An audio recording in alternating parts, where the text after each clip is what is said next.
cabai sampai gila sih bang. Sampai saya aja pusing, bini saya itu suka makan pedes, jadi mana aja makan pedes. Bahkan waktu lagi hamil anak saya yang kedua itu kehamilan 8 bulan, 9 bulan tuh makan cabai mulu. Makanya anak saya lahirnya bawel-bawel jadi.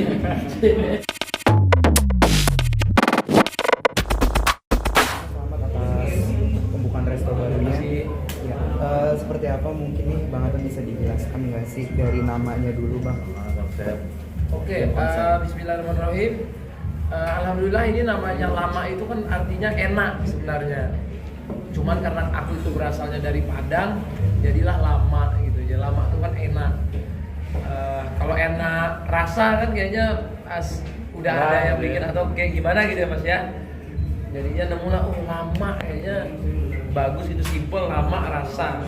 Jadi mewakili nama dari Indonesia, apalagi ini kan kita di sini motonya cita rasa Nusantara, bukan rumah makan Padang ya di sini. Jadi cita rasa Nusantara yang kita itu ada berbagai bumbu lokal yang kita kumpulin. Inilah bumbu lokal yang selalu bikin nagih makannya tuh kayak pengen nambah terus gitu. Jadi ini menu-menu pertamanya. Insya Allah nanti seiring berjalannya waktu mungkin ada tambahan-tambahan menu lagi begitu ya. Jadi pas ya. Mas. Jadi awal namanya dari situ. Mungkin kenapa sih Bang Atan membuat bisnis F&B sendiri? Alasannya. Oke. Sebenarnya dulu tuh udah pernah bikin F&B dan sekarang juga masih berjalan tuh, ada F&B Lumiere kalau teman-teman tahu. Cuman itu kebanyakan dessert. Jadi bukan hanya dessert tapi snack yang manis-manis kayak kue, cake, donat, roti dan lain-lain. Nah, kalau ini nih makanan yang istilahnya kebutuhan lah ya. Karena makan nasi, daily food. Ya daily food, terus ada ayam merah, ada lemak bakar, ada ini yang paling terkenal ya, kentang Mustafa. Dengan ini guys, kita tuh punya bumbu yang paling favorit. Ini orang kalau makan pakai ini nambah-nambah. Jadi ini namanya bumbu lama, kita kasih namanya bumbu lama. Terus di sini ini kita juga punya cabai-cabai yang pedesnya itu level tinggi. Jadi kalau teman-teman yang suka pedas bisa nyobain, karena cabai-cabai di sini ini terutama orang-orang kayak istri saya ya. Yang makan cabai sampai gila sih bang. Sampai saya aja pusing, bini saya itu suka makan pedes, jadi mana aja makan pedes. Bahkan waktu lagi hamil anak saya yang kedua itu kehamilan 8 bulan, 9 bulan tuh makan cabai mulu. Makanya anak saya lahirnya bawel-bawel jadi. Ini suka makan pedas. Jadi ini salah satunya kesukaannya istri juga. Apalagi dibantu sama Kang Dewa dan Mas Nanang, yang mereka ini juga udah lama di bisnis F&B, yang udah punya pengalaman juga di bisnis digital. Jadi menurutku ini akan jadi kolaborasi yang bagus ketika kita bikin F&B yang Indonesia banget. Bang Atan mungkin ini bisa dijelaskan, ini Padang aja atau ada perpaduan lain, apa banget Padang? Makanan Padang? Oke, ini tuh sekali lagi dia bukan Padang ya, tapi cita rasa Nusantara. Cuman kan Padang itu bagian dari Nusantara, bagian dari Indonesia. Jadi kita memang ada bumbu lama ini memang ada rempah-rempah Padangnya, tapi memang khas lah, nggak ada lah di tempat lainnya, bukan hanya di lama. Dan perpaduan semua rempah Nusantara digabung. Jawa, Sunda semua. Jawa, Sunda ada. Kalau kata istriku, cabai-cabai yang di sana, terus dia juga ada apa sih namanya satu lagi yang kemarin ya? Cabai yang apa? Ya, cabai daun ketumbar. Cabai daun ketumbar itu terkenalnya katanya di tempat istriku dari Jember, di Jawa dan lain-lain. Terus kalau ini nasi apa namanya mas? Ini nasi kerabu. Nasi kerabu. Nasi kerabu ini viralnya juga terkenalnya dari Melayu. Jadi Sumatera di sana ya. Jadi ini macam-macam sih. Ada yang dari Jawa. Mertua Mas Anang Hijau. Oh iya, Mas Anang Hijau. Cumi-cuminya juga di Indonesia banget. Lemak bakarnya juga Melayu, terus ada ya macam-macam lah dari Sumatera, Jawa, Sunda. Kalau bisa nanti kita akan nambah-nambah menu lagi ke arah ke timur-timuran juga ya. Sesuai dengan ini cita rasa Nusantara. Bang, akhirnya fokus ke bisnis F&B mungkin menjadikan itu seperti apa sih? Apalagi kan dulu punya bisnis F&B lain. Mungkin nasibnya seperti apa dan akhirnya sekarang juga fokus buka cabang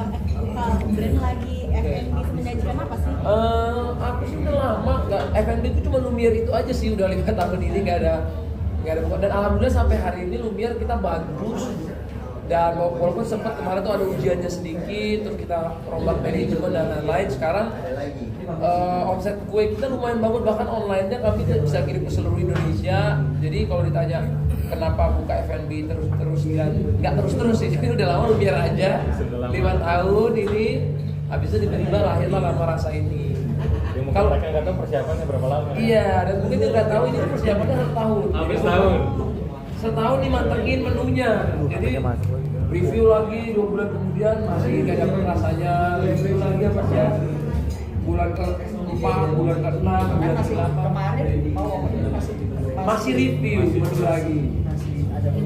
Jadi kita bukan cuma pengen buka rumah makan, kan pengen memang menyajikan makanan yang enak, yang ya bisa diterima dan juga bisa jadi manfaat juga, karena alhamdulillah visi misinya salah satunya membuka lapangan kerja yang banyak. Jadi semoga dengan adanya rumah makan dan Lama Rasa ini kita juga bisa ada roda ekonomi juga yang berputar. Mungkin menjanjikan apa sih bisnis kuliner dan F&B dulu? Aku mungkin Bang Atta juga di YouTube udah kasih menjanjikan itu. Oh, iya. Akhirnya buka bisnis F&B. Arahnya ke sini. Karena tadi aku nanya gimana. Oke, kalau mungkin di sosmed memang kan kita harus adaptasi ya. Mungkin di era sekarang dari YouTube kita harus akui sekarang lebih gede penghasilan kita di TikTok atau Instagram atau di bisnis itu harus akui juga. Nggak salah juga pertanyaannya Mbak. Karena emang YouTube kan sekarang orang dari landscape video berubah ke short video gitu. Sedangkan video-video short video itu nggak ada essence-nya kayak landscape video. Tapi kelebihannya short video, endorse-nya alhamdulillah Tuhan masih berkahi, lumayan, masih bagus. Makanya pajak saya tetap mahal, bayar pajaknya tertinggi. Tadi kan juga selain brand opening juga sempat mengundang masyarakat sekitar gitu kan, sempat mengundang 200 porsi. Gimana tuh Bang? Akhirnya lebih nih yang datang nih, lebih banyak ternyata. Ya sebenarnya kita sih seneng ya, apalagi Mas Nana, Mas Dewa ini juga pengen kan kita membuat sesuatu jadi manfaat juga. Nanti bukan hanya di hari opening doang, bahkan kita di Jumat Berkah pun bakal ada gitu. Jadi kita pengen setiap niat baik nanti dijalankannya juga dengan baik, dan juga ada program-program yang baik juga. Jadi menurutku itu salah satunya kalau kita bisa berimpact ataupun bisa menggait masyarakat sekitar juga. Dengan kita ketemu aja tadi pada seneng, kita foto-foto juga alhamdulillah banyak yang seneng, itu aja udah cukup. Bukan hanya sekedar di situ sekedar uang kan, tapi memang uang itu harus karena bergaji karyawan lain untuk menambah-tambah. Tapi kalau kita ada bisa nyenengin orang lain juga menurutku itu satu.